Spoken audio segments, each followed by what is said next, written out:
Sir ଜୟଜୀବ। ଜୟଜୀବ। Sir ଗତ ଅଧ୍ୟାୟରେ ଆପଣ ବୈରାଗ୍ୟ ବିଷୟରେ କହୁଥିଲେ।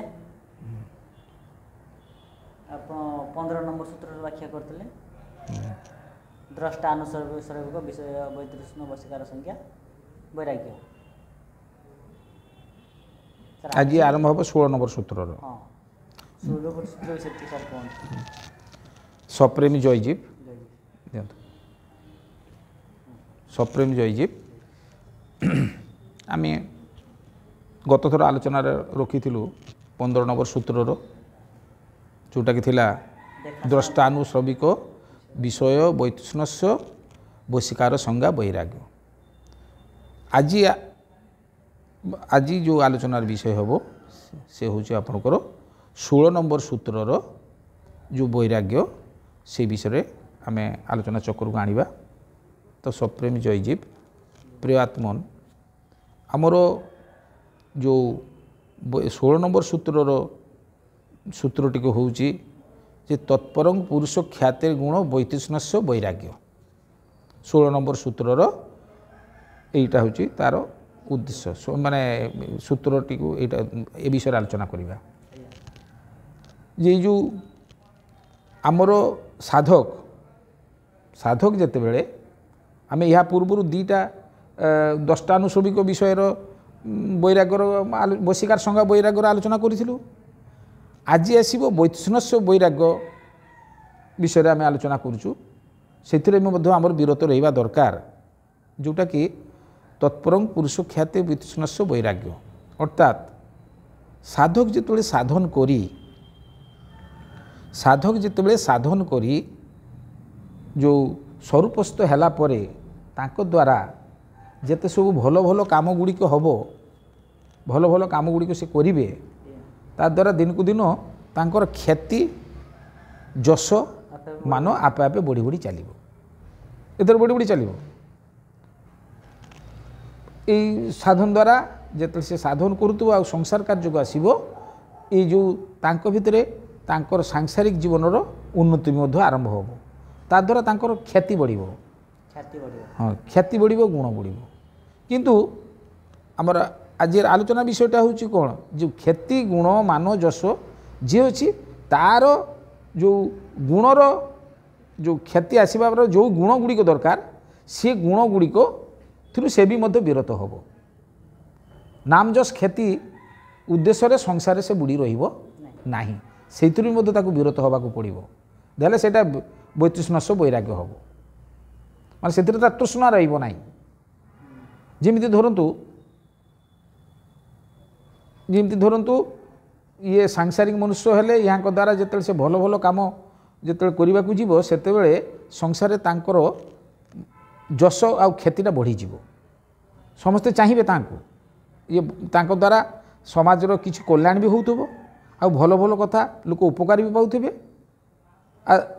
ଆଉ ଇଏ ବି ମଧ୍ୟ ସେଥିରେ ସମ୍ମାନିତ ହେବେ। ଖ୍ୟାତିଟା ବଢ଼ି ବଢ଼ି ଯାଉଥିବ।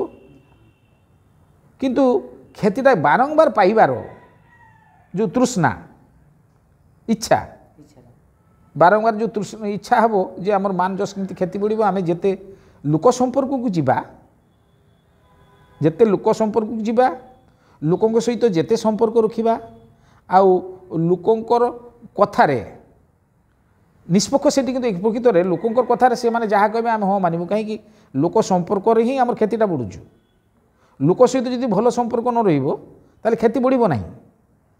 ତ ଲୋକଙ୍କ ସହିତ ଖ୍ୟାତି ବଢ଼ିବା ପାଇଁ ହେଲେ କ'ଣ ହେବ ନା, ସେମାନେ କେତେବେଳେ ଆପଣଙ୍କର ନିରପେକ୍ଷ କଥା ସେମାନେ ମାନେ ନିରପେକ୍ଷ ସ୍ଥିତିରେ ସବୁବେଳେ ଥାଆନ୍ତିନି। କିନ୍ତୁ ସାଧକକୁ ନିରପେକ୍ଷ ସ୍ଥିତିକୁ ଯିବାକୁ ପଡ଼ିବ, ଯେଉଁଟା ପ୍ରକୃତ ସତ୍ୟ ସେଇଥିରେ ହଁ ମାରିବାର ଅଛି ନା କ'ଣ।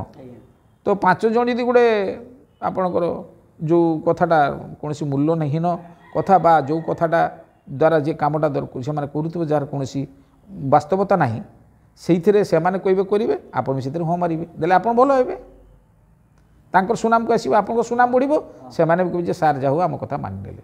ତ ଏହା ଦ୍ୱାରା ଯେଉଁ ମାନଯଶ କ୍ଷତି ହେବ, ସେଥିରେ ନିଷ୍ପକ୍ଷ ବିଚାର ରହିବ ନାହିଁ ସାଧକର। ହଁ, ସାଧକର ନିଷ୍ପକ୍ଷ ବିଚାର ଆଉ ରହିଲା ନାହିଁ। ତା ଦ୍ୱାରା କିନ୍ତୁ ତାର ଯଶ କ୍ଷତି ବଢ଼ି ଚାଲିବ। କିନ୍ତୁ ଯଶ କ୍ଷତି ଦ୍ୱାରା କ'ଣ ହେଉଛି ନା ସାଧକର ନିଜର ନିଜତ୍ୱ ଆଉ ରହିବ ନାହିଁ।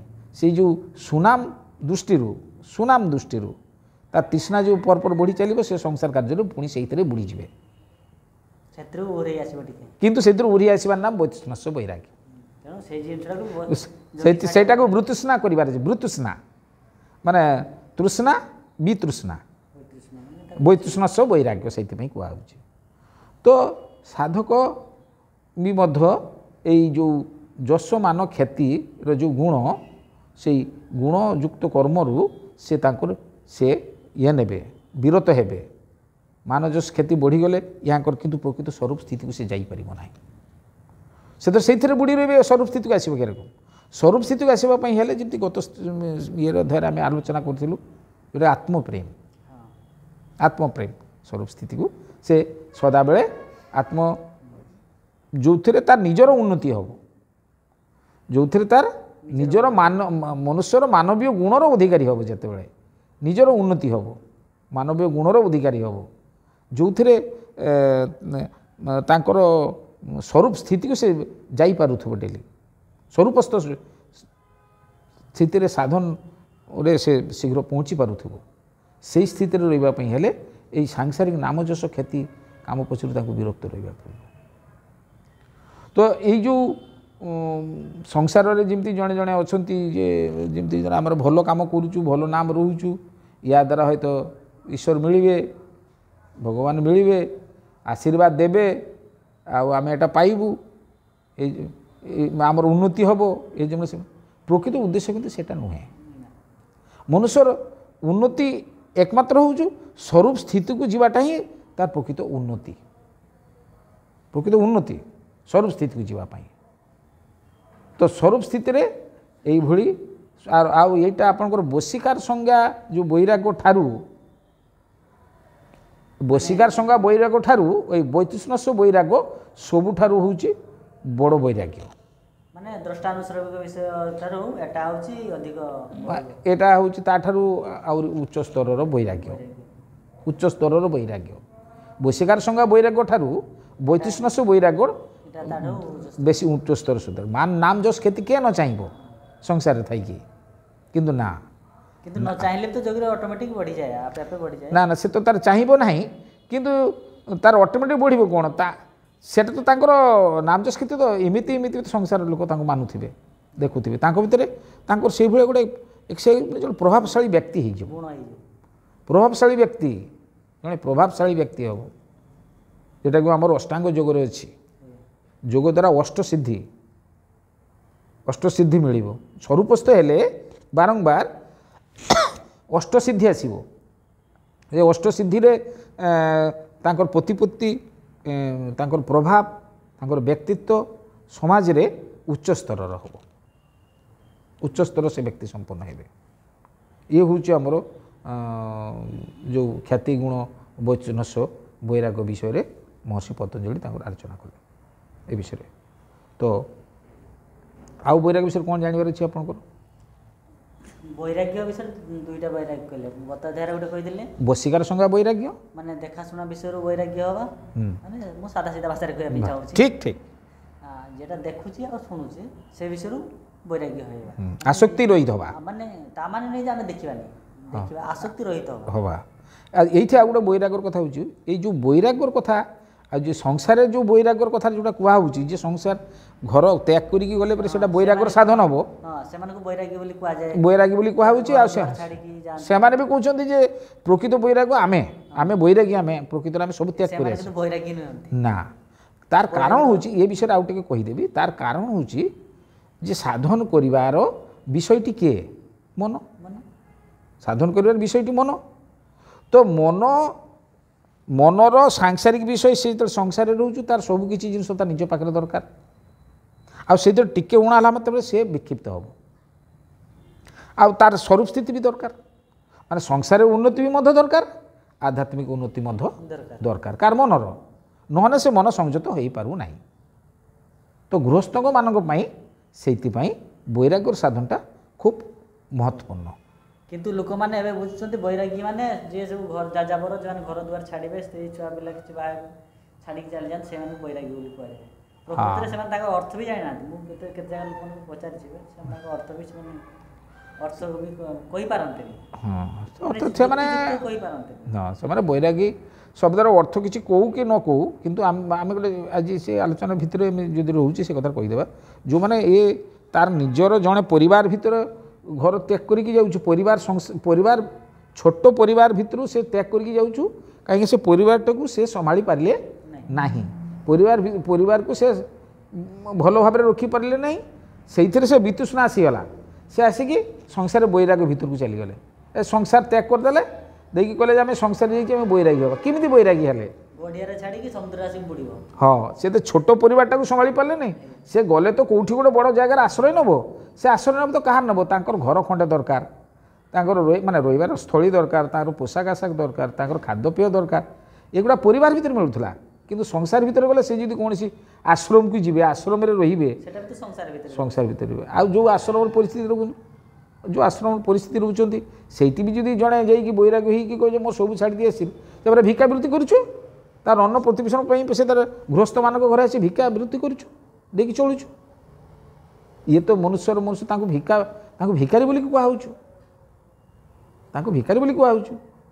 ତ ଏଥିରେ ତାର ବ୍ରହ୍ମଚର୍ଯ୍ୟ ପାଳନ ହେଇପାରିଲା କି? ନା। ବୀରତ୍ୱ ରହିପାରିଲା କି? ନା। ତ ଯୋଗ ସାଧନ ହେଉଛୁ ପୁରୁଷତ୍ୱର ସାଧନ, ପୁରୁଷାର୍ଥର ସାଧନ। ବ୍ରହ୍ମଜ୍ଞାନ ବୋଲି କୁହାହେଉଛି, ବ୍ରହ୍ମବିଦ୍ୟା ବୋଲିକି କୁହାହେଉଛି। ଅୟମ ଆତ୍ମା ବ୍ରହ୍ମ।